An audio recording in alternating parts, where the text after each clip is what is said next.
Dating with Katie live at 5. And it's a week till Valentine's Day, so I hope you're on top of what you need to be doing.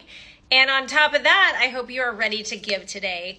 I have a great guest. She's an old friend of college, and she's this tall, and I'm this tall because I was a cross-country runner, and she is a volleyball rock star.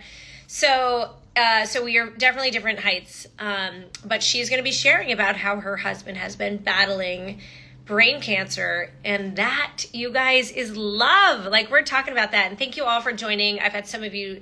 I have to tell you, the links that I've been sending out are either funny or they're not working, but do not be discouraged. Do not stop to not give. I will be posting those links all week, and I am matching, because I'm a matchmaker, the donations. And I made my son, we were watching TV last night. What are we watching? Shooter. We're watching Shooter, old show with Ryan. What's his name? Ryan who? I don't know, this really cute actor. He's adorable. So we're watching that, and I'm like, you need to give. And he's 15, but he gives because we understand in this family, you give. I even sent a text to all my kids, y'all better give. And all my kids will give by the end of the week because mama made them give. But they learn to give because it's important. So the link is in my link tree if you get off tonight, after you hear Jen and her story. And I promise you I won't cry. I wore very little eye makeup. Ladies, you understand, right? I'm a giver. I'm looking for deep pockets. You guys don't even know. So I've only done one fundraiser in my life for a nonprofit called Working Wardrobes, and my goal was to get $100,000. And we cleared that. Like, I got no problem asking people, and I'm going to share a little bit why, because if you don't know this about me yet, although I look like a matchmaker, I live the life. It's beautiful. I live in SoCal. It's great. I used to live in China for 7 years with my ex-husband and my 3 kids. And we were missionaries, and we had to live on what's called support. And so you have to ask people to donate. So when you are asking people to donate, it's a very humbling experience to know that your paycheck is because people believe in what you're doing and people believe in you. And although my ex-husband was more the missionary, he did a lot of that kind of work. I love it. Jen and Aaron's got people. Jen will be on in like 5-10 minutes. So that when you're doing the work that people believe, they support you. And I'm going to share something that's so interesting. So living on support, and we were youth pastors in the inner city. As a matter of fact, we were 2 blocks away from Lake Street where George Floyd died. So we were youth pastors in that neighborhood. What looks fabulous, what you guys have seen, I have done so much inner city work, and my heart breaks for people with victim mentalities and like no future identities, but you can, God has a plan and a purpose for you. So we did 7 years in China, and if anyone been to China? We were in a city called Kunming. So if China is the United States and New York is Beijing, we were all the way over to like Arizona area, which would be Kunming. It's right above Thailand. We lived there for 7 years. And in that process, I actually did a lot of homeschooling with my kids. Not a fan. I'm always impressed by homeschooling moms. And then we put our kids in Chinese school. So my oldest son is at Berkeley. He's actually studying Chinese. He can read it and write it. If you've never read or write Chinese, it's crazy. And then I opened a restaurant there. So I love people and I love hospitality. So the old Dating with Katie used to be Fit Chef Katie. I used to be a chef. And I just like anything that brings people together. That was another income source that I was trying to create so I could put my kids in international schools so they didn't have to be homeschooled. Which it didn't work out. We ended up moving back to the States. But nonetheless, it's different when you have to humble yourself and understand that your means maybe isn't enough. But one thing I learned in that process is that, surprisingly, sometimes you think it's the rich people that give the most. It's not. It is the people who come from middle incomes, who understand the bigger heart of the project, who want to be a part of something bigger that they end up giving. So I never am surprised when the person you least expect gives the most money. You're always like, yes, that's the rock star.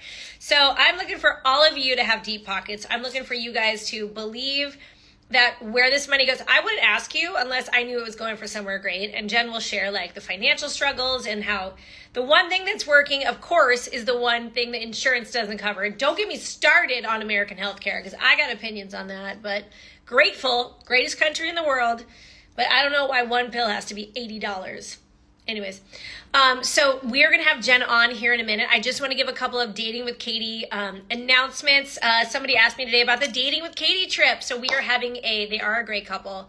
So hold on, Jen's going to be here in a minute.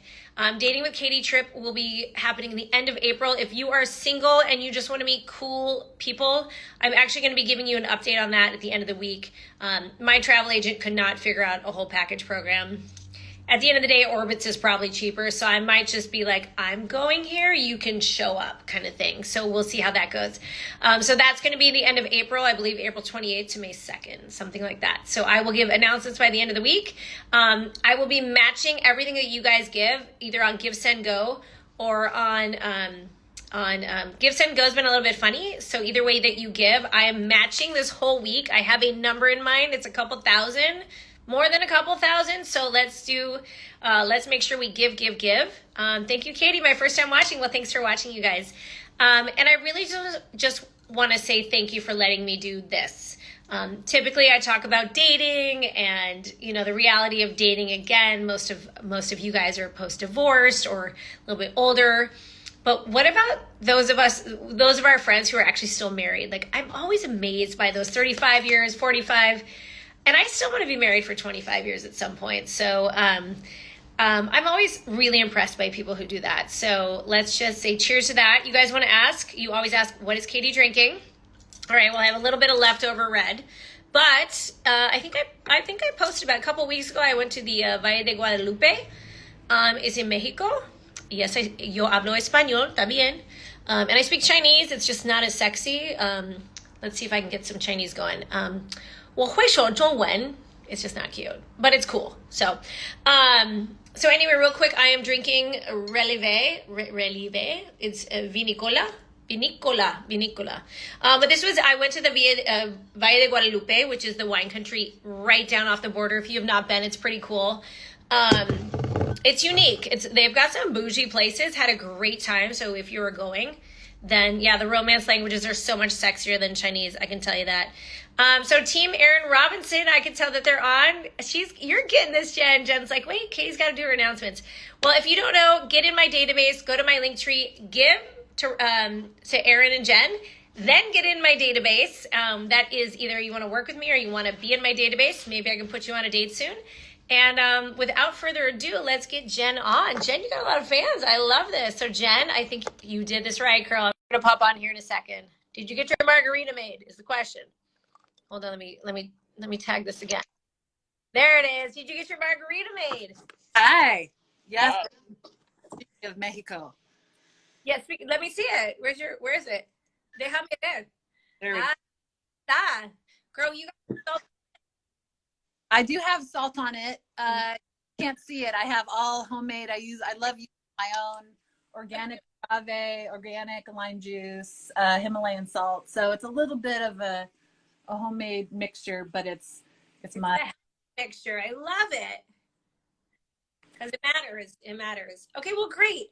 Jen, this is your first time to Dating with Katie because obviously you're not dating, but you're still dating your husband. So why don't you share a little bit about how you and I met? I'll let you share that story. I mean, technically, we're both not sure that we remember exactly how we met, but we met in college. Let's just put it that way. We're both college athletes, like zot, go UCI, right?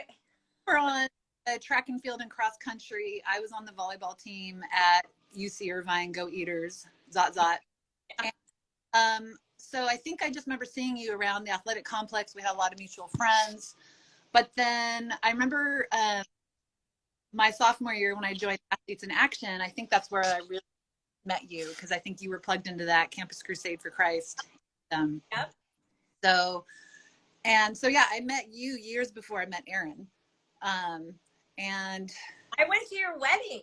You went to, yeah, that's right. You went to my wedding. I went to yours. Let's see. I got married in 99. I think you got married the same year or the year after. So we were all just like fresh out of college, starting our lives, starting our families. I think, Katie, actually, I should have pulled it up for today. I actually have a picture of you, me, and another friend on someone's couch, and we all have our little boys with us. Remember, we all had like babies in the year 2001, give or take 6 or 12 months. So yeah, we were those good, wait, my link tree what? Generates ads. Oh, I don't know what that means, but no, we were all those like good Christians that got married and pumped out babies fast. Yes, yes. So Which is good because now we're like young moms, yeah, we're like young, beautiful, and we're moms. So right. yeah. And no rush. I mean, my kids are 16 and 20, so I think your kids are about the same ages, but we'll be able to be young grandmas too, Sure. 10 years down the line or whatever. So Fresh. I'm telling my kids to slow down. Like, do not. right. I was like 22, maybe 23. Right. Different storyline, but awesome. So how did you meet Aaron? So we actually met online before there was a way. Was there online back then? Yeah. So you remember this thing called AOL?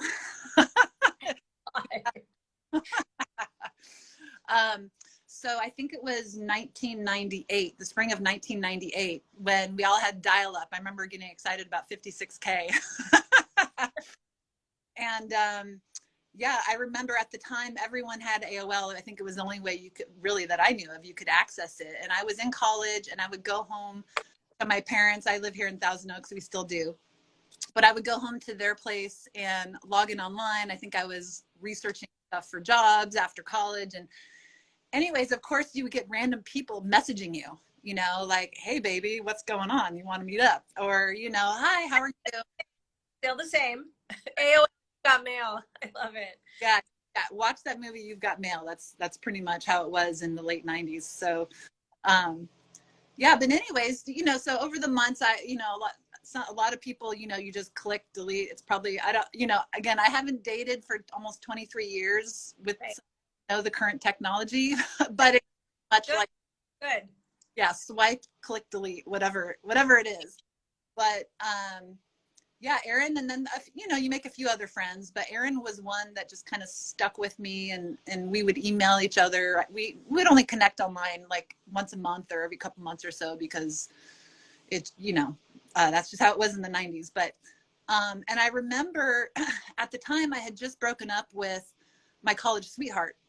So, I don't know if you met him, and I will not say his name just so. But I just met with my college sweetheart in 97, and when Aaron met me, he like, oh, so we were in Thousand Oaks, and at the time in the late 90s, remember, everybody was line dancing at the country line dance. To this day, I love line dancing. My kids, they're 18 and 20, and they go line dancing, and they're like, it's the best people, Mom. So fun.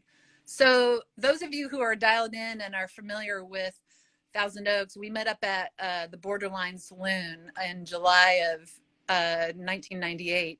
And so that's where I met the love of my life. And it was like the typical, I guess something to know about me. I'm pretty tall. And so. Wait, how tall are you, Jen? I'm 6'3". I was on the volleyball team, and I felt average height. So that was definitely my sport. But being tall, I guess anybody would always notice other tall people. But we had met online, and we had decided to meet up, at a public place at the Borderline. And I remember being nervous. And anyways, of course, I see him across the room, and it was like that typical scene of seeing him across the room. And my sister was with me. I think Amanda's online. Yep, Rihanna's saying Borderline. Amanda, who is online, was actually there with me. My brother was there with me. I'm not sure if he's on Instagram, but I remember seeing him and going, oh my gosh. And then Amanda's like, Jen, go up to him. If it's him, great. Even if it's not, still go up to him. All right. Right. So, because he's a hunk. Yeah, I'm married to a hunk. So he's over there laughing at me. But anyways, so yeah, that's how we met. We hit it off. We were already, because I had just previously broken up with my college sweetheart. He had just broken up with one of his high school sweethearts. We were pretty much like, yeah, we're done with dating. We'll meet up if so I don't want to like discourage your audience, but we were pretty serious. We knew if we were going to meet that it would be to like looking for a mate. Like, is this our life partner? So, and it all just worked out. God provided. So yeah. I love that. I love that. I think there is something about that old school wooing, getting to know each other via texting. And I mean, it's that funny like line of too much and can I just meet you and let's get to know each other more this way. So, I mean, it's definitely different in this day and age, but I almost think we should do a fundraiser and create our own new line dancing bar and call it the Borderline Saloon. And if you want to come to our square dance or whatever we want to call it, you got to pay. So we can do another fundraiser after this week of fundraising because everyone's going to have deep pockets and everyone's going to give after watching. Because I'm going to match it. Yeah. We're gonna do some country dancing. I just have a client who sent me some Lucchese boots, and they were not cheap. I was like, wow. So I need a reason to wear them. Yeah. There we go. Let's do it. I'm up for it. I love it. So it looks like you have a lot of friends that are online, a lot of people who know you and love you. So tell me about your family. Tell me about where you live. Tell me about like your day-to-day, just regular. Yeah, so currently we live in Thousand Oaks, right in the center of the city.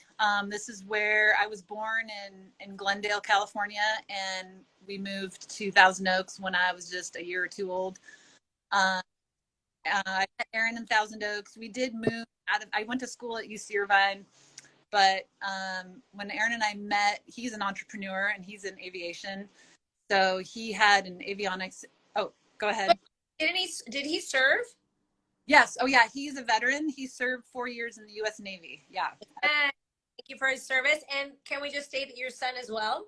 Yeah. My son currently is a tracked vehicle mechanic in the Army. And yeah. So, yeah. So we did, when we started up one of our businesses, Pacific Southwest Avionics, we did move out to Phoenix for 5 years where my daughter was born. Our son was born here in Thousand Oaks at Los Robles Hospital. And then my daughter was born at Chandler Regional Hospital in Arizona.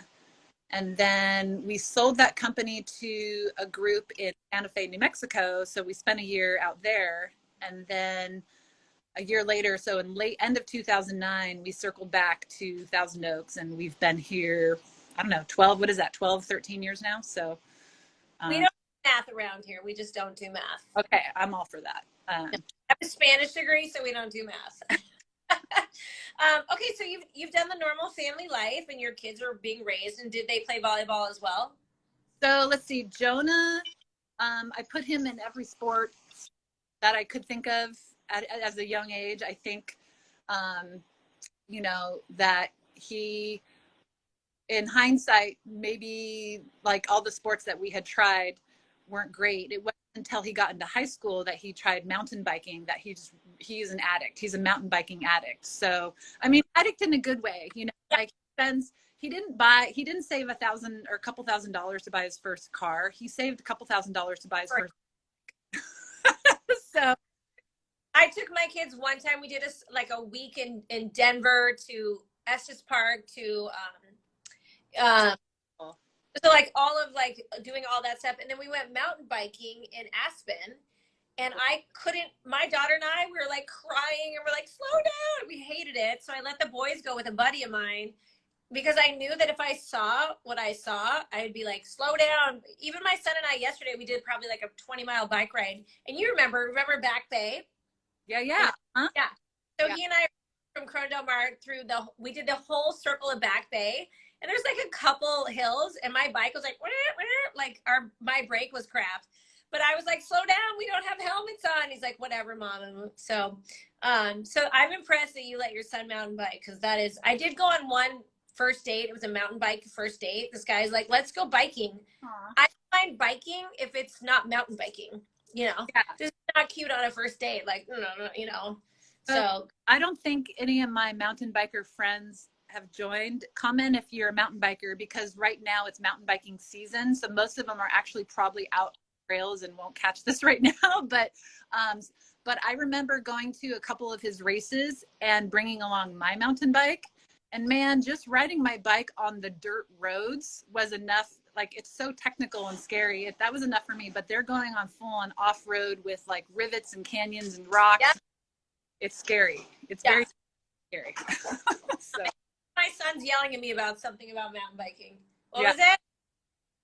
Nothing. Anyways, yeah, it's as a mom, you're like, okay, wear your helmet, be safe, but you still got to let it go because you just don't know, you know. Right. And my son was skiing this weekend. My daughter went to Hawaii last week. She found a round trip ticket for 150. Mm, You got to learn to trust God and let it go. Like, absolutely. You know, that's how it was. I think I spent too many of my early years being too fearful and like trying to hold on tight. And it came to a point, like, especially for my son, especially with him joining the army. My brother did 2 tours of Iraq. So I was kind of like, my son's serving over my dead body. I didn't want him to come home with the PTSD and issues my brother did. But it came to the point where it was clear, it was clear that that was his path to go. And so I had to just, like you said, just like go from this to this and just let go. And, you know, I'm still in the process of learning how to do that with everything that's going on as he's getting ready for a big 5-week field training coming up here soon. But yeah, it's scary, but what's the alternate? Are we going to just stay at home and live at fear and, you know, not grow and not stretch ourselves? So you have to find that place of, you know, making measured risks and just like you said, trusting God that he's in control. Right. you know, and you go to a great church. So tell me, and you invited me this week and I didn't get a chance to go, but it matters. Your community matters in life. And I think as Dating with Katie, I'm really trying to build a community of like-minded singles that are raising their kids or trying to do life right, that are moving in the spiritual trust in God. But even beyond Dating with Katie, like you have to have like your close circle, like a good church that is speaking the truth. I go to Cottonwood here in Los Alamitos. I'll tell you what, and you know, people will say, well, I don't need church. I'm fine by myself. It truly is like a good huddle.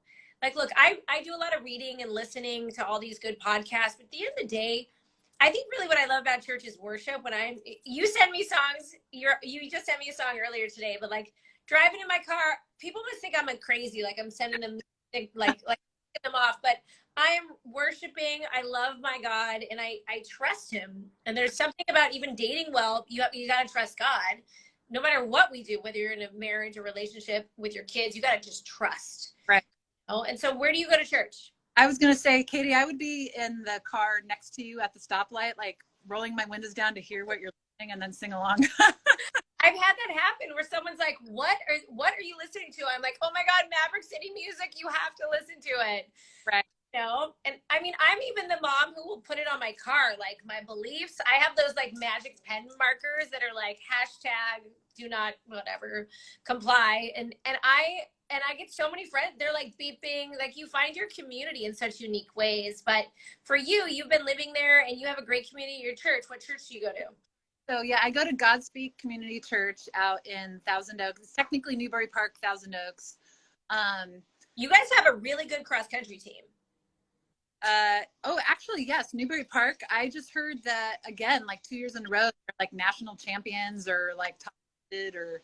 Is it like in the water? Like these kids are phenomenons. They are, right. They're unbelievable. Like these kids are so fast. So I love running. My 2 loves are, well, other than hiking, well, that's a sport too, but I love running and I love volleyball. And I have a build for volleyball. I don't have a build for running. I love it. I hate volleyball because this hurts. When I go like this, I'm like, ow, that hurts. Like, there you go. And you do not have a build for running. I'm not being mean. I'm being honest. Yeah, circle back about my kids. So my daughter, Kayla, who's now 16, she just turned 16 a few months ago, just bought her first car. She bought a car, but not a mountain bike. But she's on the volleyball team. And so I don't know if I'm allowed to say this publicly, Kayla, are you online with us? But I'm technically now the smallest member of my family at 6'3". Let's just put it that way. So am I. Hey, I'm 5'2", but I'm still the smallest now. So you're good. So anyways, so I've just been busy being the volleyball mom. I was actually coaching, for a few years. I took a year off to take care of my hubby, which we can get to that when you're ready. But I've just been in the volleyball world, club volleyball, high school volleyball. But every time before Kayla was driving herself to and from school, I would always see the, cross country in the fall, and then of course track and field in the spring. Man, those runners, like, cause they run down the street in these itty bitty shorts and maybe tops, and the guys maybe no tank tops, and I have to say they are like moving machines. Their bodies, they're built for cross country. So I'm, I'm I'm like, go cross country, go cross country. Like, I could see kids anywhere, and I'm like, I know you're cross country kids, and I'm a big fan. So yeah, it's true. So anyways, I've kind of been out of that world just because I've been in the volleyball world lately, which, I have to say I'm a little bit biased, but I think volleyball is one of the greatest sports on the planet, but running is amazing too. So yeah. Who's your favorite volleyball team? Can I ask that question? Is that like a... I don't know. I would just say my daughters. I know that sounds corny, but I mean, I don't really have time. You know how it is being a working mom and managing, kids. It's like, I don't really have time to follow anybody else other than my kids. But I like watching. I'm glad that both of our teams, Team USA, we just won gold, I think, correct me if I'm wrong. I don't know if I have any volleyballers on with us, but there we go. Melissa, hi. I believe both indoor teams for USA won the gold in this past summer, or is it sand men and women's and indoor? We got a lot of gold medals. So I love the Olympics. I would have to say, if I wasn't watching college volleyball or high school volleyball, I just love watching the Olympics. It's like art, when they play at that level. So, well, if it makes me feel any better, I did date an old volleyball coach at UCI. Someone put me on like a blind date with him. Nice. Now the UCLA coach, he's happily married with adorable kids, super tall. And the funny thing is, we went on a date and we go this place and 3 of his players show up, and he was like mortified. And I'm thinking, I'm cute. What are you mortified about? Like, what's the problem? But it was, in my mind, I actually don't like tall guys. I'm short. I actually like shorter guys, which I want to say that because short guys are always like, nobody ever likes us. I like short guys. I'm short. This whole like neck thing, it hurts. It literally hurts. Right. Yeah. So, and I believe tall girls should have the tall guys, right? Well, I can relate because, I mean, Aaron is just a couple inches taller than me. So it's like perfect. He's 6'5", I'm 6'3". So it's perfect. I can wear 2-inch heels and be fine. But I dated a guy that was 6'9" once, and just that 6-inch difference, that was a lot for the neck. I get you. So I don't know how folks who are, it's awkward. You're like always kissing a chest. It wasn't my favorite thing. So, I might like have to cut and edit that so people can hear that over and over. Said the 6'2" girl, said the 6'1" girl. So, right. The tall guy is not always optimal. Just not. But let's talk about what we're talking about today. And this is why I'm getting donations, and I'm all for Team Aaron Robinson, which is your Give, Send, Go. You have GoFundMe.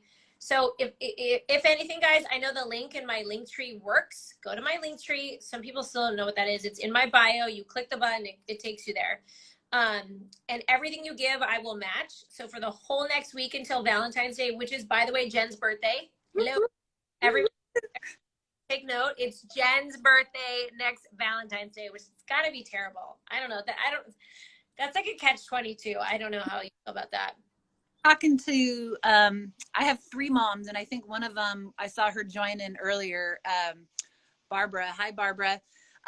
Anyways, I was just talking to her that I think it's having a birthday on a holiday is tough, no matter what it is. I mean, some holidays are probably more fun than others. I think it would definitely be worse to have a birthday on Christmas. That would probably be the worst. Sorry for Christmas babies that are out there, but right. The challenge with having your birthday on Valentine's is, of course, you want to celebrate Valentine's Day with your sweetheart. You want to be with them. So you got to find a way to do that. But at the same time, it's your birthday. So you want to be with everybody. So it's hard. It's like, okay, do we have the family party on the 13th or the 15th and then do the date night on the 14th, or what do we do, or you celebrate the whole month? Who cares at this age? Who cares? Right. And actually I'm learning to, like today, I was out and about running an errand, and for some reason it came up. I said, oh, and Valentine's Day is my birthday, so I hope you have an amazing Valentine's Day. It's like an excuse to I find I have to say something, because of course this is the negative of having, for all those Valentine's babies can probably relate.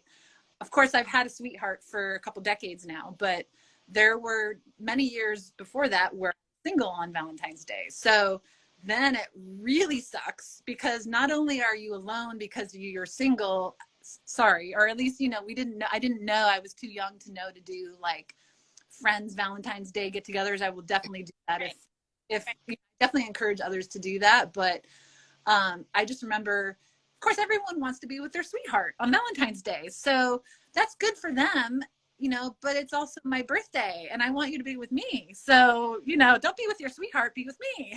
Wait a minute. So what should we do? So, well, I hope this Valentine's you have something special. You've got a whole weekend and then Monday is Valentine's Day. So you can kind of like, that's a good positioning for that. So in case you didn't know that, Monday is Valentine's. The whole weekend you could spend with the friends. So I would love to know, and I ask this question all the time. When I find someone who's figured out they had cancer, my mom had cancer when she was 40. So I was in 7th grade and then she had cancer when she died.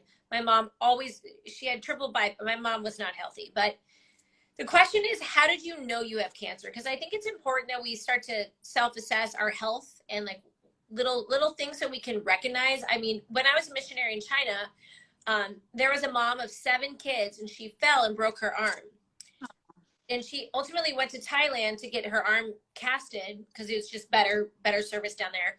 And they found out that she had like bone marrow cancer, something in her like, and that's why her arm broke so easily. So I think, like, how did you guys know? And tell us a little bit about that story. So we had found out we had just turned 40. We were both born in 75. So it was 2015. We just turned 40. We're like, okay, we're in our prime. So anyways, we were starting a new business venture or expanding on it, you know, just like ready to go.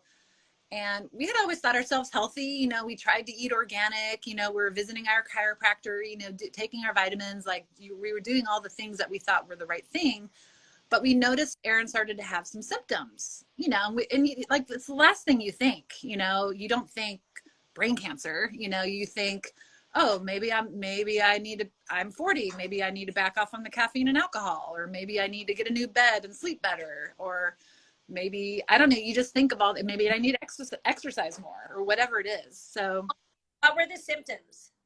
So obviously, you know, Aaron has a very extreme case. So, you know, but so this is not a typical story. But that being said, I am concerned that, you know, that we've been in this battle or in this journey for 6 years now. You know, I just meet more and more brain cancer patients that had very similar stories. So if anybody knows anyone who has brain cancer, or, you know, their story is always pretty similar. So especially getting it so young. I mean, 40 is young. So for Aaron, so those are the first symptoms, was he just started feeling weird and wonky, and like, and then he would start noticing, like, I actually at one point made a whole list of symptoms. But again, I think it was by the end of 2015. I remember over Thanksgiving, or in November of 2015, Aaron had thought, we had tried everything else that we could think of. And he said, I think I've been exposed to toxic metals, you know, and because in his line of work, he does powder coating and he sands aluminum. And of course, you know, he would just go out into the shop and sand aluminum and not wear a mask. You know, he would just inhale the aluminum dust or what, you know, or the powder coat. And, you know, so we were like, so he's like, I think maybe that's, you know, we had tried so many other things. And he was like, I think that's what it is. So anyways, and I could pull up the list of symptoms. It would take me a few minutes, but I remember he would have like blackouts, or he would lose the ability to speak, or he would get numbness on the right side of his body. Not ability to speak. He would lose, like, you know how you try to say something and sometimes your brain is thinking faster than your mouth. So you just kind of mumble it. Well, for him, he was having a hard time making his mouth make the right move so the sounds come out appropriately. So I don't know how to explain it, but we're so fearfully and wonderfully made. You know, our brains do so much we take for granted. But so anyways, I think he actually at one time had heart palpitations. So he did go to the local ER here at Los Robles, and they scanned his chest and everything was fine. So they just discharged him. This is like, I think it was actually on Veterans Day of 2015. Okay. We were working with our chiropractor and started on a detoxification program, and he like changed our shop, you know, so that you have to wear masks and Tyvek suits and all these things to like protect yourself from the environmental work, you know, dust and whatnot. But, and I remember he started feeling better, but then this is where like the trauma, this was so traumatic. In fact, I think I still have PTSD actually. It was between Christmas and New Year's that year, 15. And I think it was actually, I have the dates memorized. It was December 30th. I think I had gone on a jog that morning. So I came in late to the shop. Aaron was in the back machining some parts with some buddies. Like he had closed the shop for the week and we were just kind of like working on projects and doing maintenance and stuff. And all of a sudden our buddies run up to me and they're like, your husband's having a seizure. And I'm like, what? Like, you know, what do you mean he's having a seizure? Like, that's just not something, it was a grand mal seizure. And he's a big guy. I mean, he's 6'5", I don't know, 250 plus, you know, like he's my Paul Bunyan, I call him, my gentle giant. But, you know, he was full on like that full thing you see from the movies where they're shaking. And I could tell he was unconscious and like fluids are coming out from everywhere. And I could see he was trying to like push him. He had fallen on the floor and I could tell that he was trying to push himself back up. And so I had to sit on him so he wouldn't stand up and fall down again. So it was just that big, and then you go dial 911 and, you know, he finally regained consciousness about a half hour later when we got to the hospital. And then it was just like scan after scan. And of course that first scan, when they finally scanned his brain, they saw 2 huge lesions on the left side of his brain, like so much that his whole head had shifted, his whole brain had shifted over. So the lesion, a tumor? So, when they do the first scans, and I love geeking out on medical stuff. So if I talk too much, just tell me to stop. But when they first always do a CT scan. And okay. So I don't know what it is. So I remember them thinking, well, it could be an infection. It could be a tumor. And of course you're like, well, let's just pray that it's an infection. Not that that's great, but you know, and so I remember we were at the ER like the rest of the day, and then they had the MRI, and then the docs were thinking it was more like a tumor, but they wouldn't know for sure until they do a biopsy. So they scheduled him for an emergency biopsy the next morning. It's now like 1 a.m. at this point. So they scheduled him for an emergency biopsy for 2 tumors that were the size of golf balls on the left side of his head. One was like right here. One was like right here. And it was scheduled for New Year's Eve on 2016. So, and it was just like, it was just bizarre. It's just surreal. I mean, I can picture it like it was yesterday. And yeah. And then so that's how we found out. But you never think, well, let's x-ray my brain to make sure my brain's okay. Right. So in all of that, like as a woman who loves your husband, you've been married at that point for 18 years, 16? We were married in 99 and he was diagnosed in 2015. So yeah, 16 years, I think. Yeah. You're like, you got to be the woman you got to wear the pants in the family at this point. Like you got to make decisions. You've got to, and I know I'm just starting to get my like will in order, like figure things out, like what if. And even my dad was in the ER this weekend. And, you know, my thought is, you know, the nurse came in and she's like, so if he goes unconscious, who makes his medical decisions?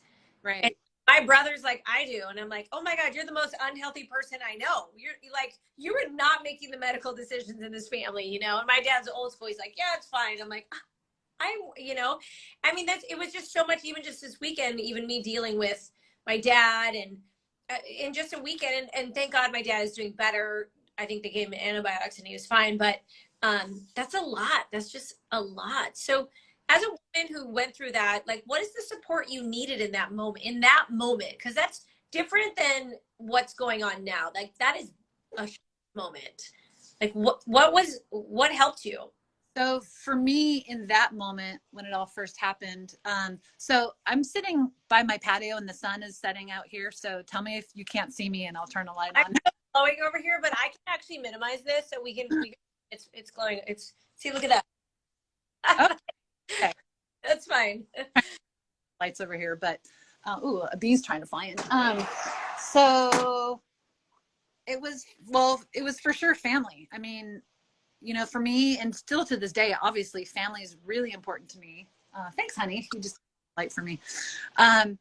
So family was really important, but then, so it was like the first people I called or texted, you know, we're on our way to the hospital. It was Aaron's mom, Aaron's brother, my two moms, and my sister, you know, and Aaron's brother, I think. So it was like that 6 people.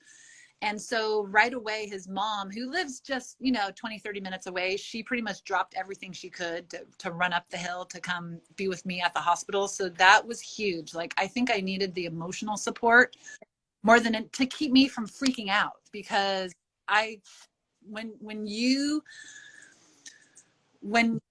husband or spouse or partner or whoever it is going through something like that, you need support because you need to be their support. And so like I needed my family to support me, and they all pretty much were there right, you know, as soon as they could. So that was definitely the very first step, like the first couple days, you know, like that was for sure needed. So Well, you're an advocate for him, but you almost need an advocate for you. absolutely, absolutely, yes. Important to have an advocate, and sadly in this day and age people move away from their families. It's so important to build your friendship trust. And I just had a friend, I had drinks with her this weekend. She's single and she's 50, and she's like, oh, I got a dog bite and I was in the hospital in December for 5 days. Oh, And I was so upset, like, why didn't you tell me? Why did you not? I was upset that she did not tell me, because I would have shown up. Like, you have to, I'm a believer, it's called 4 quarters 10 dimes 100 pennies. And your 4 quarters will always be there. Your 10 dimes will be there too if they can. But right. you've got to know your circle. And I was actually upset. I'm like, you didn't tell me that I would have been there. Like, I am that person who will show up. And I think in this day and age, quality people will show up, and quality people want those people to show up. So to be your advocate. And even my dad this weekend, he didn't know what questions to ask. My dad is 80 and not healthy. You know, I'm asking for this and that and this and COVID and here and like everything held. You know, my dad's like, oh, she's asking too many questions. I'm like, Dad, be quiet. I got this, you know? So, but I'm sure you needed the advocate as much as you needed to be the advocate for your husband at that time. Absolutely. Absolutely. Yeah. So I remember it was my mom, Doris. I don't know if she joined us because she's not an Instagrammer, but it's not her generation. But my other mom, Barbara's there or was there. But my mom, Doris, had asked, and even actually everyone had said, well, can we put out prayer requests? Because like they were probably my 4 quarters to, you know, to your point. And I like, we needed the bigger group. And I guess when it comes to cancer, I mean, everyone has to make their own decisions. You know, again, our journey was the journey that we had to travel for various reasons. I know other patients who keep it private for various reasons, and that's totally fine. Everyone's got to do what they have to do. Private meaning they don't want to go public. They just want to take care of it, which, you know, maybe they have their private support system, but however they do it, you know, they definitely have some kind of support. So where for us, I remember coming to that decision of my mom asking me, can she put, you know, Aaron on her prayer group at her church? And my mom, bless her heart, is a talker. She knows everybody, and you know, she will tell her life story to the cashier at every store in town, and I've always admired her for that. But I knew if I were to ask her to, you know, ask others for prayer, that I would have to decide, you know, am I going to let her share this publicly, or, you know, just to what degree? And I remember like the Lord told me, or somebody was telling me, it's, you know, when I say Lord, it's not necessarily an audible voice, but it's just like this, it's like your gut, your conscience. I don't know what to call it. It's just like this knowing that we had decided, no, go ahead and ask for prayer. And I remember like within a week or two, so by early to mid-January of 2016, I just remember, and you know, of course we're on Facebook at that time. So just getting all these messages and texts and emails like, how can I help you? You know, we're praying for you. And another friend had set up a meal train. And actually, I think that was, for me, like super important, because I mean, the meals are great because it, you know, you have to manage the food for your family, and so it you know, satisfies a need. But usually when you're on a meal train and you bring somebody food, you go to visit them and you pray over them, or you say hi, or just hug on them, or whatever it is. So it's just that like support of presence of being there, what, you know, so that was so needed. Well, and it's funny you say that, because I didn't grow up in a very strong Christian-based family. We were Catholic. We did our Sunday service and we left, but we ate donuts. But when I was in Minnesota, we were part of a very strong church family that when I had my first baby, they did the whole meal service. And those ladies can feed you, man. They are, I mean, tater tot casseroles all day long. And they're good. Mushroom, nothing. I mean, you put that in there and it's tasty. And I really saw for the first time in my life how a crew of people can just value and care about you beyond a scope that I had never seen before. And it matters. And it's so unique. And you know, I think you said it earlier, like practical measures, like you need to eat. Grocery shopping is exhausting. Like I just have me and my son and I'm like, I don't even want to shop anymore. Like who cares? We can eat eggs for breakfast and dinner and lunch, you know? Those are really important, but I love how you said, you know, when they delivered, it's the hug, it's the moment. It's, Right. you know, and I've done it where I've done those kind of things and I've signed up for those and I like wrap it cute and I'm like, enjoy this. And I have special cookies that I make. And it's funny because my kids will be like, well, you don't make those cookies for us. I'm like, well, you're not sick. You're fine. You know, get me every day. You know, and when I make them, you don't even care. So there's been moments where I've served other people in that way. Yeah. So you find, like, what is the most helpful way that people can help you guys in this? Do you mean currently or over the previous couple of years? I think both. I think both of those. I mean, just educating us. I mean, look, I'm a little bit awkward still. Like, I just had dinner the other night with some very, very good friends, and they are a married couple, and then their the brother-in-law. Like, okay, so the married couple, the man, his brother was there. Well, so there's three brothers, but one of the brothers died of cancer a year ago at 41. Wow. And then the middle brother, his wife died of cancer at 43. And I still, when I'm around them, and the married couple's adorable. They're super health and wealth knowledge beyond, like every time I listen to them, they're like, change your deodorant, change your lotions, change this, you know? But even being around that family, I'm mindful of like, they've had some impactful moments, and how do I speak to them? Like, do you bring up, like, I learned that they actually like talking about the wife that passed away that was 42 because she was amazing. Right. You know, better to bring her up than to like not talk about her. But because I'm nervous, I don't know what to do. You know, I think there's a lot of people who in the scope of things are like, well, what do I do? Right. Well, to that point, you know, You have COVID, right? I got the antibodies, girl. No, this weather is killing me. Right here, man. I say that, like, just to be like vulnerable and transparent, like, and just being a type A personality where I'm ambitious and I have, you know,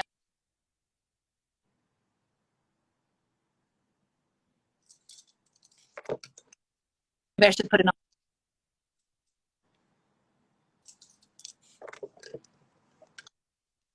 Okay, I was Not disturb.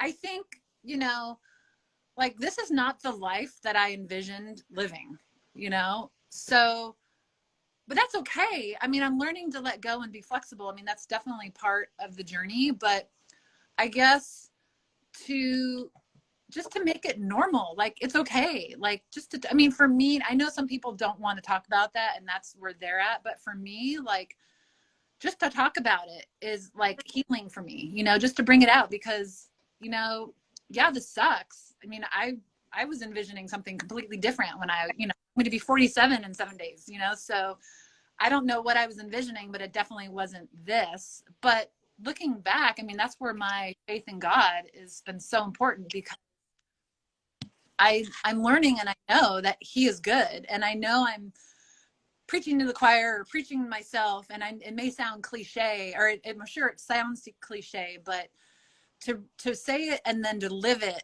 is like two completely different things. So I think when you just accept where you're at, not accept meaning like always pushing to be, because you always as a coach, as a volleyball coach, like you always have to push yourself to be better in whatever area, physically, emotionally, spiritually, mentally, socially.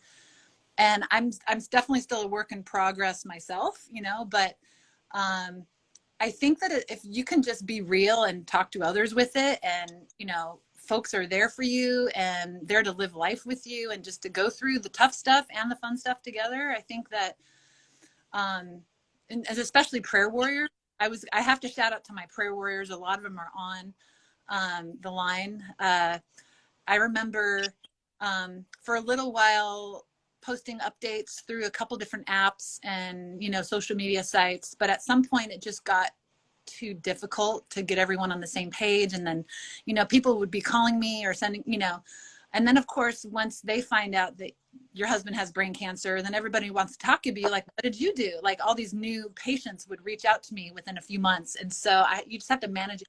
So I remember just like creating a database, and of just like my prayer warrior database. And it was just a spreadsheet. It was just a list, but I had to ask people, like, can I put you on my, on my prayer warrior list? And I realized, and at the time, the fight, not that the fight was smaller back then, but recently we've had to upgrade our fight, which you mentioned earlier, because of just the medical costs and whatnot. So yes, my prayer warriors, because I believe that our God is the owner of a sheep on 1,000 hills, and he is majestic. I was just reading through Revelation 5 this morning. He is the Lion of the tribe of Judah.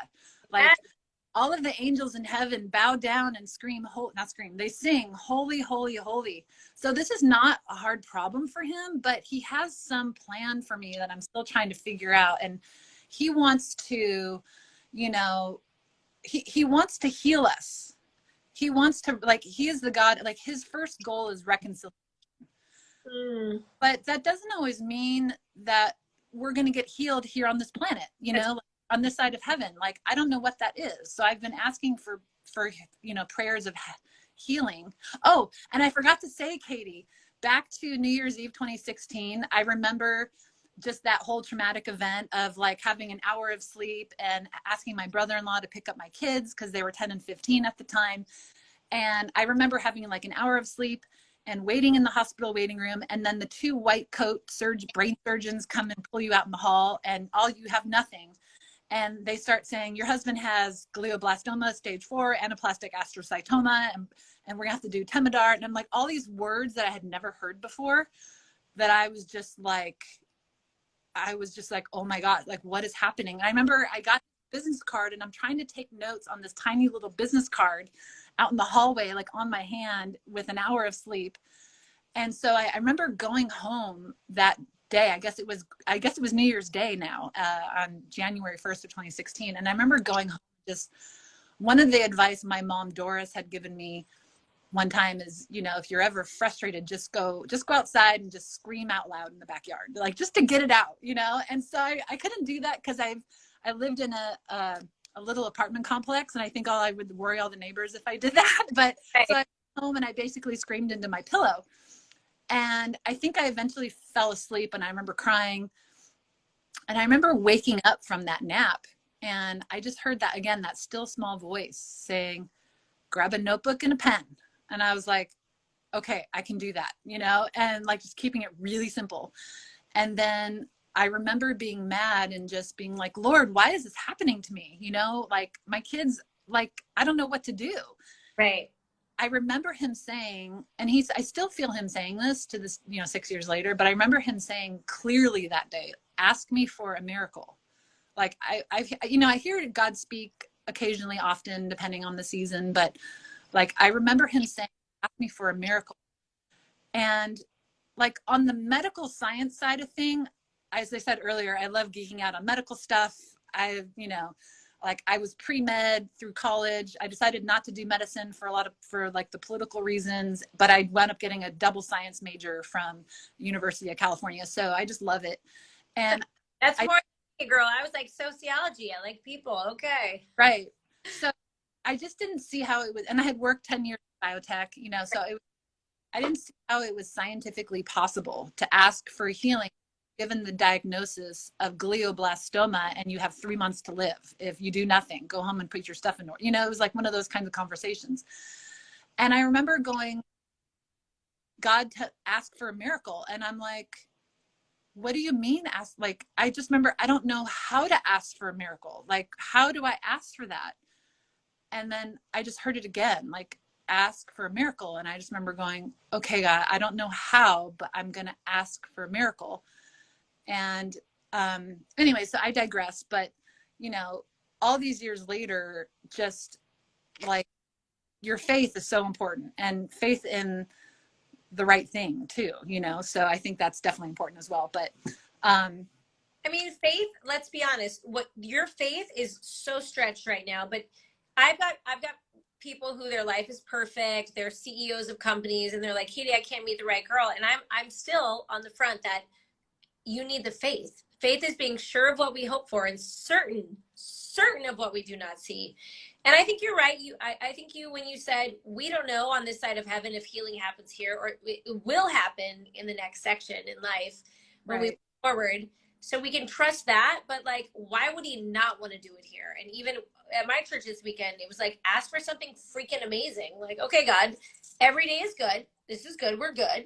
But like, give me the next dimension. Give me where you are the cherubs in the realm of where you work, Lord. Like, show me that.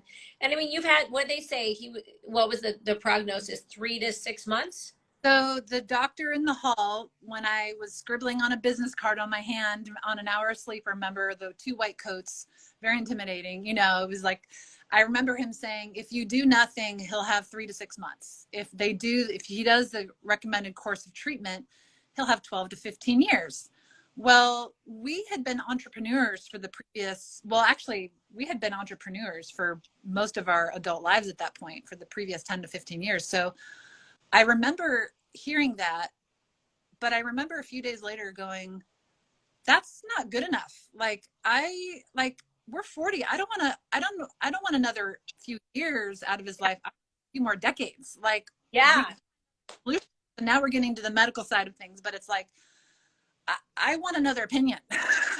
Good. So we went that route, and yeah.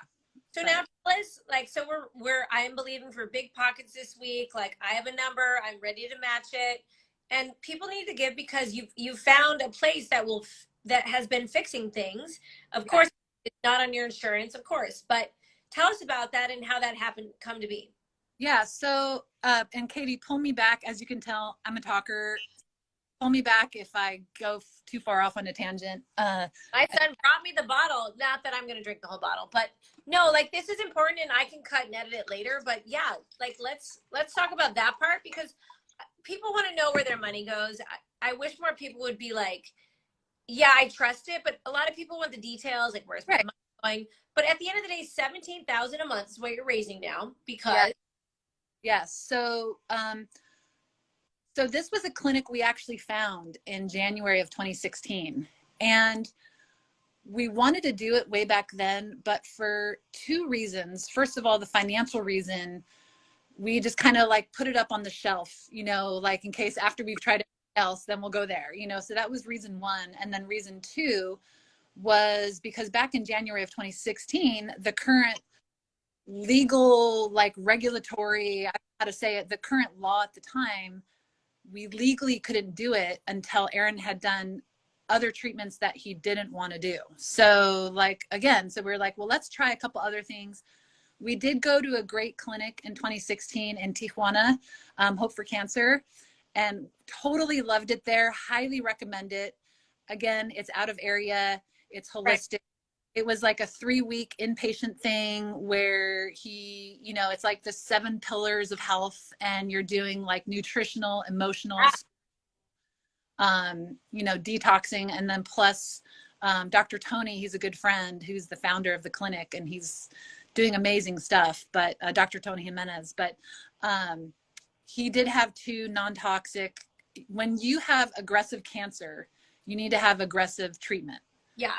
The problem is a lot of the treatment that's here on this order is toxic to the cancer, but it's also toxic to the rest of your body. 100%. So if I just can time out right now, if you have not listened to my friends, Ron and Lisa Perez, their podcast, Healthy Home Hacks, anything on cancer, you have to listen to. It's phenomenal. And then, I mean, like, did you try things like hyperbaric chambers, which blows my mind? They're not even included in insurance. I'm like, what? All my holistic friends that are like the healthiest people, happiest people I know, like none of this stuff is included, and it drives me insane. It's just like, here, take another pill, take this chemical, it's like, oh, it drives me insane. Right. And I get it that some people do that and have success, so that's great, like them. But just because of an experience Aaron and I had in our early 20s, watching his aunt die a 9-year battle of chemo and radiation, and she actually wound up dying from the treatments, not from 100%. It happened. That's when we were newlyweds, and that just made it, I don't know, we got married, we were 24 when we got married. So that just made a very big impression on us, that we had kind of put that in the back of our mind, 15 years prior. If we ever get cancer, we're going to try out holistic stuff first, because it's a whole, I can get off on another tangent with that. But so anyways, so on my friend's podcast for that. That's where she wrote, like, she's a badass in that. So yeah. So anyways, so we were having good success with Hope for Cancer. And over time, the 2 non-toxic but aggressive, so they were aggressive treatments. One was called Rigvir injection, which is approved in Latvia, Eastern Europe. I think it's, and then another treatment called PNC27, which was actually here from the States. Unfortunately, I think by 2018, both of those treatments had become outlawed or shut down in North America. So I won't get into the political side of why, unless you want to. I'm happy to do that too. But so needless to say, medicine number 2 was completely unavailable. They shut down their factory. I think it was in the Northeast somewhere. And then medicine number 1, we'd have to fly to Eastern Europe to go get more of it. So we were like, well, let's try a different path. Aaron had to have a second surgery in 2019, because by the end of 2018, when we couldn't get those medicines anymore, we were like, let's just see what happens, Well, by 2019, the tumors began to grow again. So he had to have another surgery end of 2019 to, resect the bulk of the tumor. And so 2019, 2020, he went on a protocol. It's called, I have the book here actually somewhere. I highly recommend this as well. It's called How to Starve Cancer. It's the Jane McClellan protocol. It's a lot of folks who are in that world may have heard of it. It's like febendazole, mebendazole, and just, which are antifungal drugs. Imagine that. They actually help fight cancer. So ivermectin, maybe, I'm just saying. Yeah. So anyways, so he had been on those. I mean, we pay a doctor a few $100s every 3 months, and she does a video call, and we still meet with her. Actually, I like having a third, neutral opinion, and it's a few $100s every 3 months for the medicine, but it's all like approved medicines that are for other diseases, but they happen to help fight cancer. So that being said, so you go to Texas. Oh, sorry. Yeah. So okay. So he did that protocol for a couple of years, but then again, maybe, I'm not sure why, or maybe Aaron's tumors are just too aggressive for that protocol by itself. Let's see, we're in 22 now. So by summer of 21, so about 6 months ago, rewind a little bit. So laws had changed in 2018 under our previous president. It's called the Right to Try Act. Okay. And so the good news is in Texas, that Right to Try Act came into law end of 2016. And then yes, we love Texas. Yeah, exactly. It came into law for the rest of the United States in 2018 under President Trump. So thankful for that. But So anyways, so last summer we had decided, well, maybe we can have another surgery. Well, so we had this first surgery at Cedars-Sinai, which is like a world-renowned brain surgery place. I think they're number 6 in the country. And then when we had surgery number 2 in 2019, we switched to UCLA, and they're like number 1 in the country for like specifically for brain surgery. And they did a great job. I love the surgeon there at both places actually. But when we saw his tumor was starting to grow again, we had assessed with the surgeon that now it's inoperable. So the growth that's happening in Aaron's brain, if we were to cut it out, it's in the communication areas of his brain. If we were to resect it, to cut it out, he would lose the ability to communicate. Like they can't just cut some of it and take it, and like in my mind. No. So the kind of tumor Aaron has, it's called glioblastoma. And the glioblastoma is the grade 4 version. The grade 3 version is called anaplastic astrocytoma. And then actually on the second surgery, they also found he has a third type of brain cancer called oligodendrocytoma. I always get that one mixed up. So he's fighting 3 kinds of cancers in 2 different tumors. And the one in the front, the frontal lobe, this is like where we make our decisions. You know, this is like if kids have ADD, this is the part where medicine for that. But it's the tumor back here in the parietal lobe that is the one that's trickier, because the way the brain physiology works first, and this is just after multiple discussions with like world-renowned brain surgeons and neuro-oncologists, like this is how I learn. Like I'm getting a call. I feel like I should have an MD in like brain. You should. And this is because you care. Right. You're not gonna just, you know, let your husband on the wayside, like, oh, we'll figure this out later. Like you're like, no, I'm on it. I'm advocating. Tell me. Right. Yeah. So how God told me, he told me 2 things on New Year's Day. He told me to grab a notebook and a pen because he knew I was going to be for a miracle. He asked for a miracle, right? Yeah. And he also wanted me to take notes. So to this day, I think I'm on notebook number 6 at this point. So that's love, girl. Can I just stop you for a second? I deal with people who are just trying to get a second date, and sometimes they forget, like, can you handle that? Can you handle 6 notebooks later of like, I fucking love you, and I'm gonna take notes until I got no more, and I will never run out of notebooks for you, baby. So that is what I want my people to hear and be encouraged by, and I want them to give, because so this doctor in Texas is doing what? Oh yes. So okay. So Dr. Stanislaw Brzezinski, that's a whole nother story. I'm so excited by him. So he fled communist Poland in the 70s because he discovered something. Sorry, I might have to click my phone because it keeps wanting to do the screensaver. He had discovered some amino acids called antineoplastins that healthy adults or healthy people have, but he found he's a genius. First of all, he's like a savant. He got his MD by like, I'm going to misquote it, but like early 20s. Okay. He got his PhD. So he was like one of those MD PhD students. He probably had both degrees by age 23. Anyways, he was working in biochemistry. He's like a Doogie Howser, right? He's a Doogie Howser, right? We all remember Doogie Howser, right? Doogie Howser. Family, we just finished watching Young Sheldon, and now we're on season 4 of Big Bang Theory. So he's like a Sheldon. Those of you who watch that show.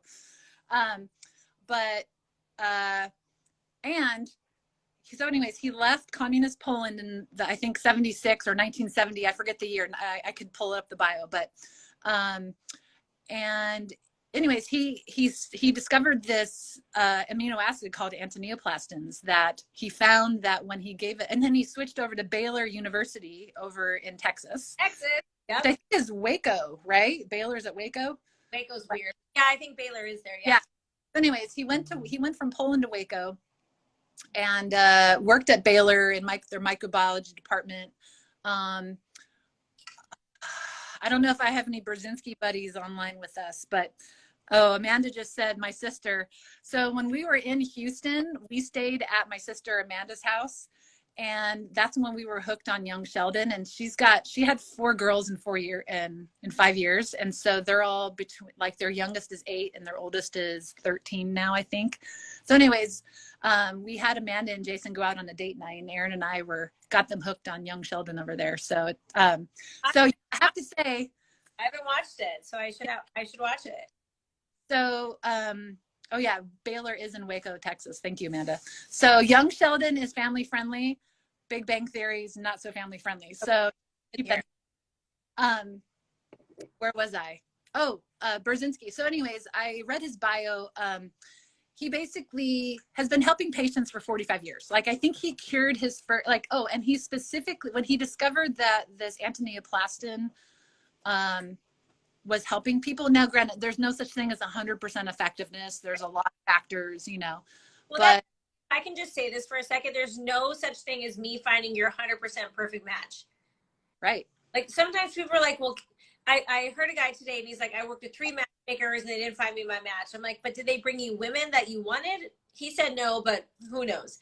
But there's never 100% in anything. That's why we trust in the Lord. But what he's doing is working, right? Right. So this is okay. You said an expletive earlier. So, I mean, he's got balls, Katie. Sorry.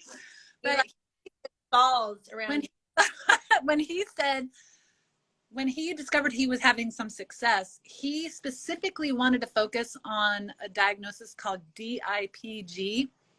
And don't ask me to tell you what it stands for, but it's the letter DIPG. Anyways, that is basically a death sentence. It's basically a lot of kids, a lot of babies, like 1 year old, 2 years old. They'll get this, whatever this kind of cancer is, on their brainstem. And it's basically inoperable. It's a death sentence. You know, our current, you know, medicine here in the States, there's nothing. I mean, they basically have a few months to live and that's it, you know? So Dr. Brzezinski specifically wanted to focus on DIPG. So I think he had his first patient in the 80s. I don't know exactly. We could probably look up his bio, but he wound up, you know, so when you go to your conventional doctor with DIPG, like I said, it's conventional medicine, 0%, right? Chance. He, over the years, it's been about 45 years now. In fact, we walk in the clinic and there's this big poster saying 45 years of saving lives. He's got about a 25% success rate. And they've been fighting now, again, you know, pull me back if I get too far in a political thing and I don't want you canceled or anything, but he's been constantly harassed by the Texas Medical Board. Really? Come on, I expect more. Okay, so the FDA tried to indict him 6 times over the 30 years. Texas Medical Board, the Texas Medical Board tried to indict him 6 times. All of them have been unsuccessful. These are all over decades. The FDA has tried to, not the FDA, I shouldn't say that, representatives of pharma and the FDA and, you know, that atmosphere. And I'm sorry because I have 10 years in biotech. So if I have any biotech friends that are out there that are joining, you know, this is just the truth. But I mean, you can look it up, you can Google it, you know, it's all public knowledge that they tried to steal his patents 11 times. They did. Of course they did. Right. So anyways, he's been fighting this entire time. He's now in his 80s. I think he's like 80 years old or late 70s, early 80s. And he's still working at the clinic to this day. In fact, we have another conference call with him on Wednesday, you know? So you guys were at UCLA today. And now, I mean, like, that's a lot. That's a lot of stress and pressure. And I even asked you, I'm like, can you tell UCLA to stop expecting everybody to have the job? But that's another story too. But it's, you know what? You guys are just fighting the good fight. You believe, I think deep down the structure of your faith is where, like, Jen, in all things, what is going on? What is the structure? What is your baseline? Because you're obviously very knowledgeable. Like, you've done your homework research. Even at the end of the day, though, what's your baseline? It's just I don't know how to answer really, because I don't do this perfectly all the time, but ideally it's my baseline is just trying to be a child. And, you know, like I so easily, like a child of God, like, you know, like his daughter, like his baby, you know, like I get all like, I so easily, like my development area is not getting too puffed up in knowledge, you know, or not getting too driven, because then I'm not a great partner. I'm like running way ahead, and I'm like got my own little mode where I'm like, oh, this is how this, because I'm so like type A and like love driving the train, but sometimes I drive too far ahead, and then I'm like, wait a minute, where's everybody? You know, so for me, I think, and everybody's different. I think everybody's got their own like area that they need to work on, but like for me, I have to learn to slow down and pay attention, you know, or just like, how's Aaron today? Like, what does Aaron want to do? I mean, like, I like, maybe I'm driving the train, but I need to make a U-turn because I went the wrong direction, or, you know, or, and same thing with God. Like, I so easily am like, you know, I get way out on a limb and I stress myself out. And then like, I get all like mad and angry and frustrated and distressed. And that's like when I sense that, that helps me to know that, like when I have like the fruit of Satan coming out, not the fruit of the spirit, then I know I'm in the wrong place. So I just have to like for me, I have to slow myself down and just pay attention. And, you know, like the fruit of the spirit you just talked about, it's like the peace of God that surpasses all understanding to guard your heart and your mind. That's what the word of God says. And that even in the midst of crazy circumstance, you can still have a peace of God. right. And I can only imagine that you have to apply that daily. You have to apply that looking around. And that's commendable, girl. Like and I've been watching, you got some peeps on here. Like you got your people who are like, good job, Jen. You like Aaron is great. You guys are great. And you guys have fought the good fight, and we're not backing down. So we want to support you financially. And I know the money goes for you to be able to visit the doctor. Oh yeah. To take care of and here's the thing is, anybody who wants to give, you better give out of the goodness of your heart. You give because you believe it's going to the right place. If someone wants a freaking detailed, like where did they spend the money? Don't give. Just don't give. Like I can't even fathom people like that. You know, like God said to give. He didn't say like keep track of how they spent it. Like stop. Just stop. That said, we have learned, okay, being entrepreneurs, I know you can relate, Katie, because I know your story too, but you learn to live on nothing, you know, like we've grocery shopped at food banks, you know, like we sold everything in New Mexico and moved back to California in 2009. And all of our friends thought we were crazy. Like our cost of living like tripled doing that. And I remember asking my sister, Rihanna, who I saw, she was online earlier. She was living in Newbury Park in 2009. And I was like, help us find, we have 2 kids. They were, I don't know. And they were at the time, they were 8 and 5 or something. But I was like, we want to find a 2-bedroom for $1,000 in California. And Rihanna like laughed. She was like, you're not going to find that. But here's what you learn is that we think I need $1,000, and God's like, well, you need 3, but I still got the 3. Right. You think all I have is the 1. God's like, I got 100. I got nothing but bills, baby. I got nothing but, oh my gosh, I got everything you've ever needed. I read this book. It's my favorite book. I just gave it to a client this weekend. It's called The Game of Life and How to Play It by Florence Scovel Shinn from 1928. And it's about abundance. And you've seen my text to you. Yeah. I mean, this is how we recently connected, was you needed a dog sitter. And I was like, my dog had just passed away because he's old and tiny and an old scruffy dog. And he had gone. And I'm like, Jen, I can get your dog. And you're like, oh, no, my dog has special needs. And then after a very long conversation about the special needs of your dog, I was like, oh, hell no, I'm not going to take care of that dog. I will pay for you to take care of the dog.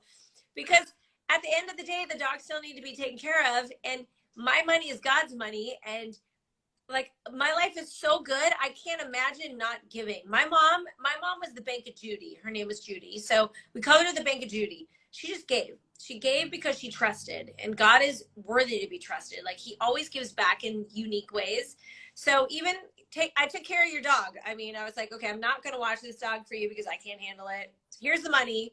And I think that's kind of why I want to go back and circle back and practical needs. Because at the end of the day, don't share Jesus unless you can like meet a need. Like that's Right. kind of, you know, like don't tell people they need Jesus while they're starving.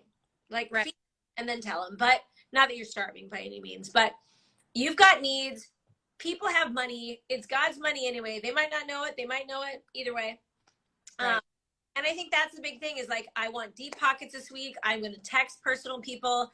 I mean, I got people with private jets. Like, you got a private jet, like you got an extra 1,000 in that back pocket. Don't pretend. And I'm happy to call people out on that way. And so I really need to do for you. And every month you're asking, every month you need what, 17,000? Yes. So big number. It's a big ass number, girl. oh, it's like, talk about a step of faith. Yeah. You know, I remember thinking, well, you know, back in September when we decided let's go to Brzezinski, and they asked, you have to do like $1,200 for the consultation, and you got to fly to Houston, and you know, it was just like, well, we can do the 1,200, you know, and maybe we could do a couple months of the 17, but you know, like every patient's different, and we don't know how long Aaron's going to be on this journey. I mean, it may be 6 months, it may be 6 years. I mean, not, hopefully it's not 6 years, but you know, it may be, you know, I don't know. We're just going to take it 1 month at a time. But I remember like, you know, it's just like, you have to just kind of, I heard Rob McCoy said this yesterday. It's like, you have to kind of assemble the airplane as you're flying. You know, it's like, you have to just kind of trust that you're going to take a step in the dark, and it's going to be a step there. You're not going to fall into some abyss. You know, it's just like, it's like, remember, you know, Athletes in Action and Campus Crusade in college. And I remember those full of force, the 4 spiritual laws tracks. Yeah. I remember Those? right. What faith is okay. So it's one thing to see a chair, and I'm looking at our dining room set. It's like, it's one thing to see a chair and say, oh yeah, I see that chair over there. But you know, you don't really have faith in the chair until you go and like sit your bottom down, sit in it and rest, Right. you know, Right. something about like it's action, you know? And so, but anyway, so for your donors, or for the donors, they can know that, you know, Dr. Brzezinski has been fighting for 45 years. He's like, going to his clinic, by the way, is an entirely inspirational experience. If any of you are ever in Houston, just go through the clinic and say hi and tell them Jennifer Robinson sent you, because his whole wall is plastered with like photos and signatures. Some of them are like famous people with their signatures. Thank you, Dr. Brzezinski. You know, maybe you never knew they had a cancer issue, because, you know, they could fly in their own private jet and go pay Dr. cash because they were from Hollywood, wherever. But then there's all of these other like Polaroid type pictures of these babies that, you know, he cured in the 90s, and now they're having their own babies. You know, they like, one of them, you can watch the documentaries online. I mean, they're easy to find, but one of the documentaries showcased during one of the trials of this mother with her 3-year-old in the 90s saying, you know, please save my son. Like, when they were trying to shut down the clinic, like, this is the only thing that's working for him. And that boy, the Kunari, I forget, I'm friends with his mom on Facebook now, and because I'm part of the Brazilian patient group, but there's so many rock stars. I'm reading another book called The Jason Merkel Story, of another kid that was, you know, he was 20 actually, and he had more what Aaron had, the anaplastic cancer. But he was cured in his 20s, and he's now married, and I'm friends with him on Facebook, and I just friended his wife. They have 3 beautiful kids. You know, just I think when so inspiring. When it boils down to the one, and you might actually know that one, it actually impacts, you know, so that's where they might not know Aaron, they may not know you, but they know me. And I think that's the bigger thing is, you guys, this is not a joke. These are people with lives, and that one matters to them. And if it was your one, you would want people to surround that and for it to matter to them too. Okay, wait, you had little Valentines behind you. Go back. Oh yeah. Wait, you had your decor up. I did notice that. I'm like, and I almost feel guilty because my whole Valentine section is over there. But I'm like, oh, she had Valentines behind her. I should have Valentines. I have flowers. So I have to confess, I didn't pack away my Christmas stuff until last week. So I make it a rule. I have to inspire myself to pull the Valentine's Day stuff. I have to put the Christmas stuff away. So I'm trying to. so decorated. I'm like, okay, enough. But I kept all the red candles for Valentine's Day. So I figure, Yeah, absolutely. I feel like, oh, here we go. Here's another one. You plus me equals glitter. I'm all about glitter and sparkle. I Yep. sparkle than glitter because glitter, you get that one like thing of glitter on your skin. You ever had that? And you're like, gosh darn it, and you can't get it off.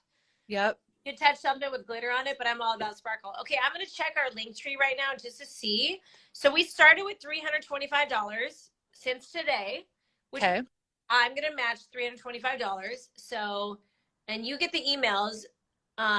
So right now we have $150 more. So that's, hold on, $475. So I'm gonna match that. But I just want to say this at the end of the day. Like there's a number out there that it's a forever number. And I believe I'm going to give half of that. And my followers are going to give half of that. So for the rest of the week, we're going to match it. People are going to give. We're going to share that story. I'm going to have clips of this. And, I think this all started. My ex-husband and I, we used to give $100 to a couple for Valentine's Day and used to eat pizza. That was our Valentine's Day tradition. Aw. And because like, at the end of the day, like, how much more stuff do we need? Like, I like stuff. I like nice things, but how much more stuff do we need? And I don't want to fall into the commercialism of Valentine's Day. Although, if you give me flowers, just make sure there's no baby's breath. I hate baby's breath. They're the worst. I feel like I'm at a funeral or a prom. I'm not at either. But I think that's where the beauty of Valentine's Day comes in because you can give. You don't have to. So, and that is our goal today. So you have shared your heart, your family, your life with us. So thank you. I will probably I'll probably do like screensavers of this. I'm not real great at the technical stuff, but you're good at stuff like this. Actually, I almost feel like you're better than me. Your followers love you, and I love that your people love you, and I think that's great. So what are you making for dinner, by the way? Let's see. It's 6:30. Kayla's out of friends. Aaron is in the other room. I have no idea. I just had a margarita, so maybe chips and guac for dinner. I have chips and guac. I should actually make that. So I love that. I have nothing either. So either way, love you, Jen. We're gonna make your birthday special. We're gonna make this month happen for you guys. And I fully believe that God's the bigger provider. So with or without Katie doesn't matter. But people care, and I want you to know that, so that we care, and I love you guys. So well, thank you. I just have to say to you and everybody online and everyone that's going to listen to this,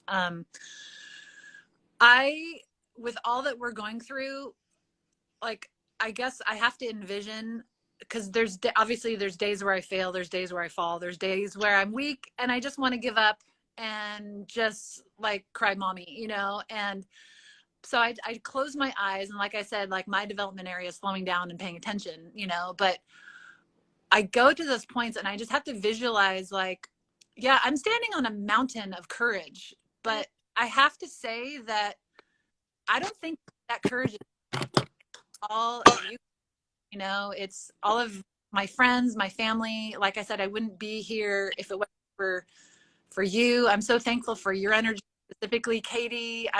Thank you for calling me in September. It was so nice to reconnect. And like, I just needed that little push to like go do the tough thing and go have the courage and take that step of faith, even though I didn't understand it. So I just thank you. I thank everybody who joined us. I thank everybody who's going to watch.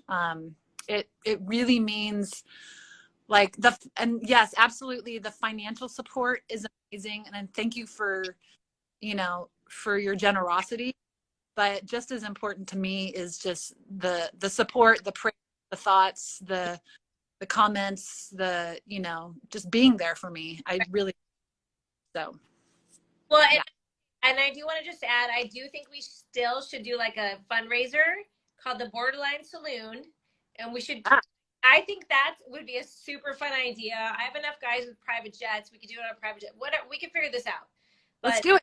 I've got great boots. I've got Daisy Dukes. I got people who have them, and y'all are gonna, everyone wants a good reason to have a party, like a party that donates to other people. I mean, we could do the taco thing. I think this is so let's run with that later. Yeah, we'll figure out the details later. Because I think some mutual friends may know the current owner there. I know it went through some it went through its own issues in 2018 in the past few years with the shooting there, but that's a whole nother thing. But yeah, maybe we can find some. Yeah. That we can create our own pseudo whatever. Like I'm creating.